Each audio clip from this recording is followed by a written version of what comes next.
Text 16 to 18. Ananta Vijayam Raja Kundiputro Yudhishthira Nakula Sahadevascha Sughoshamani Pushpakau Kashyascha Parameshwasa Shikhandi cha Maharataha Drishtadyumno Viratascha Satyakischa Parajitaha Drupado Draupadeyascha Sarvasha Pradivipate Saubhadrascha Mahabhahu Shangandatmu Pradak. Meaning, Sanjaya informed King Dhritarashtra very tactfully that his unwise policy of deceiving the sons of Pandu and endeavoring to enthrone his own sons on the seat of the kingdom was not very laudable. The signs already clearly indicated that the whole Kuru dynasty would be killed in the great battle. Beginning with the grandsire Bhishma down to the grandsons like Abhimanyu and others, including kings from many states of the world, all were present there and all were doomed.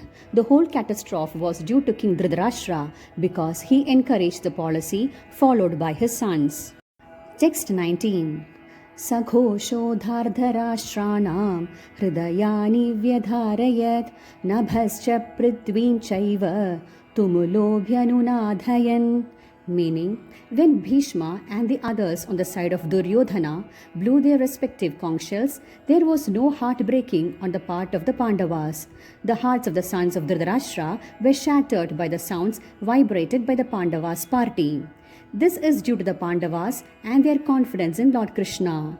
One who takes shelter of the Supreme Lord has nothing to fear, even in the midst of the greatest calamity. Text 20.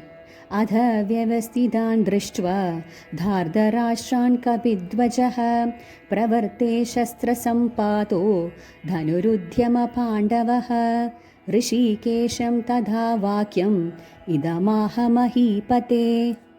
Meaning, the battle was just about to begin. The sons of Dhritarashtra were more or less disheartened by the unexpected arrangement of military force by the Pandavas, who were guided by the direct instructions of Lord Krishna on the battlefield. The emblem of Hanuman on the flag of Arjuna is another sign of victory because Hanuman cooperated with Lord Rama in the battle between Rama and Ravana, and Lord Rama emerged victorious.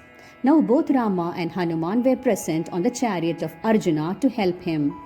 Lord Krishna is Rama himself, and wherever Lord Rama is, his eternal servitor Hanuman and his eternal consort Sita, the goddess of fortune, are present. Therefore, Arjuna had no cause to fear any enemies. Lord Krishna was personally present to give him the direction. Thus, all good counsel was available to Krishna in the matter of executing the battle. In such auspicious conditions, arranged by the Lord for his eternal devotee, lay the signs of assured victory. Hare Krishna.